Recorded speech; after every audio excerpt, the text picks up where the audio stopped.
Good morning, students. Today I will start one new chapter from your history book, that is the lesson number 7, Quit India Movement. Now, the Quit India was the final call, the definite organized movement of the civil disobedience for the immediate independence of India from the British rule. Civil disobedience movement in the previous chapter already I explained you, all you know about that movement. The call was given by Mahatma Gandhi on August 8, 1942 and made famous by his slogan, do or die. Okay, now circumstances leading to the Quit India movement, that was first it was the resignation of the Congress ministries. The Congress ministries resigned on the war issue. Their objection was that the British government had involved India in war without consulting the central legislature and the provincial governments. But even that could be tolerated if the British could satisfy Indians about their war aims. The Congress Working Committee had made it clear that India could not fight for freedom and democracy in Europe unless she herself was free. The Viceroy, Lord Linlithgow, could not give any such assurance that the Congress, the ministers therefore resigned towards the end of October 1939. The Muslim League rejoined to see the fall of Congress ministries at last. Now the League promised all help in the war efforts on the condition that no constitutional scheme would be finalized without its approval. So that is the main reason for the leading of the event of this Quit India movement. Now second, that was the August offer. The Congress was prepared to lend support to the Britain in its war against Germany on the condition that India was declared an independent nation. In the meantime, the war situation in Europe worsened. The war situation it creates a situation there that the war will be happened in that. Therefore, an attempt was made to end the political deadlock on 8th August 1940. The Viceroy, Lord Linlithgow, made a new offer known generally as the August offer. That was known as the August offer of 1940. His main proposal was that after the war was over, a representative Indian body would be set up to frame a constitution for India. He also proposed the Viceroy's Executive Council would be expanded without any delay. Now, let me explain you about its rejection. The offer failed to satisfy the Congress leaders as there was no time limit within which the constitution-making body was to be set up. On the issue of the expansion of the Executive Council, also no agreement could be reached. So that was the reason of this rejection of this offer, August offer. Okay, now I'll explain you this August offer in points also. Now listen it very carefully. During the Second World War, the international compulsion forces the British government to seek some settlement with the Congress. So the August offer was made by Lord Linlithgow. The salient points of the August offer was first, that was it proposed the dominion status for the India after the war. Second, after the war, representatives of the people of India would prepare a new constitution for themselves. Third, a constituent assembly would be convened after the war to frame the Indian Constitution. Fourth, an assurance was given to the minorities that in case of any change in the constitution, their interest would be fully safeguarded. Fifth, it accepted Jinnah's demand by saying that the British could not accept any system of Indian government whose authority is directly denied by a large and powerful elements in the Indian national life. And then last, the present Executive Council of the Viceroy would be expanded to include Indian leaders. Okay, so these all were the points of the August offer.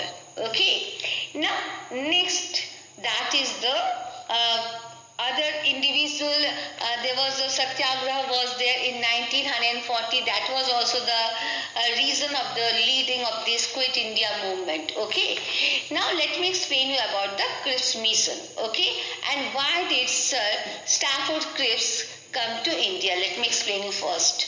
Okay, now on 7 December 1941, Japan attacked Pearl Harbor, an American naval based in the Hawaii Island.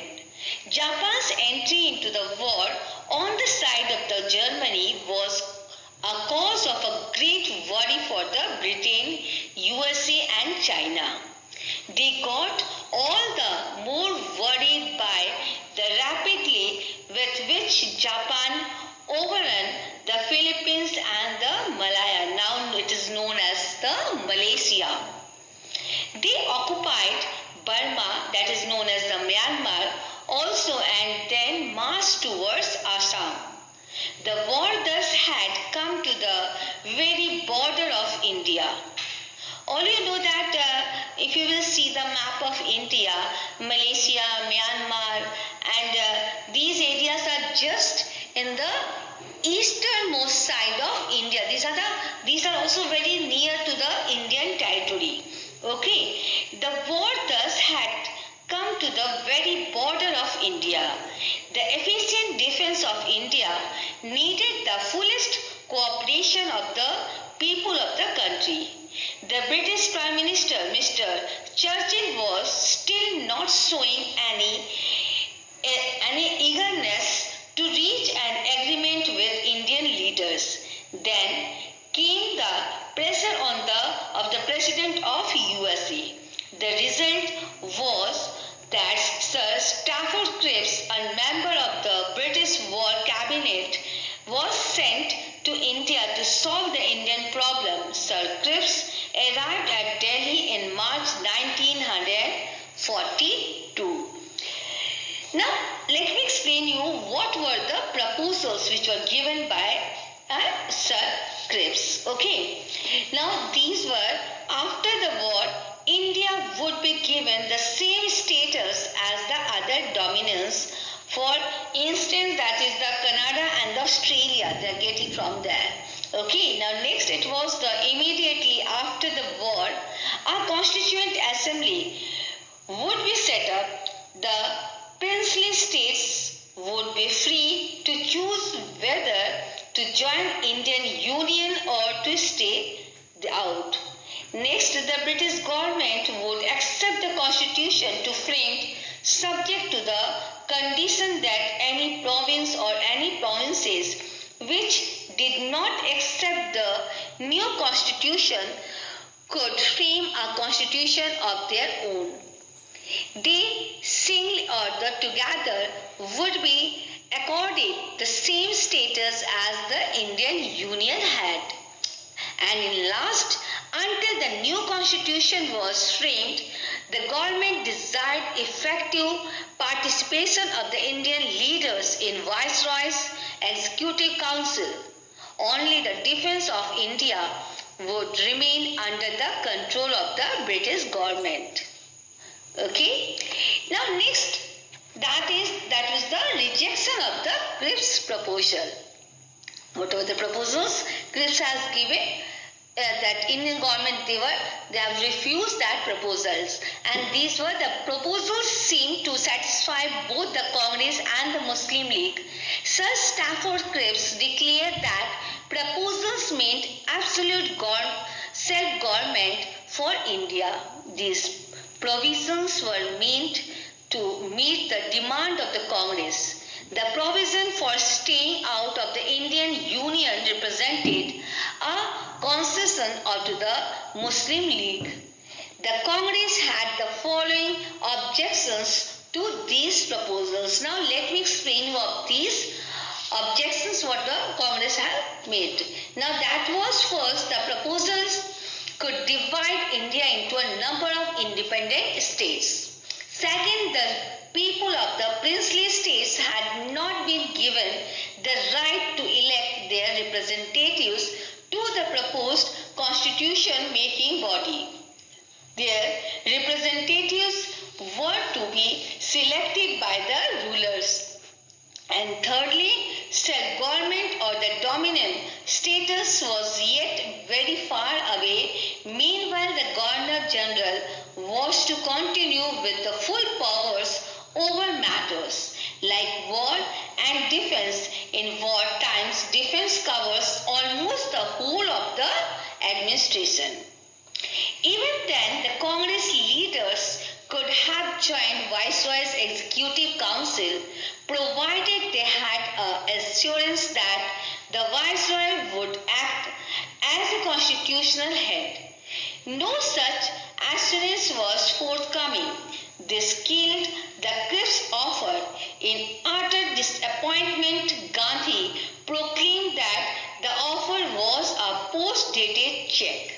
Okay. The Muslim League also rejected the proposals. It felt that the prospect of the achieving Pakistan was bleak. It demanded a defined pronouncement in favor of the partition. Okay, so that was the rejection of the Cripps mission.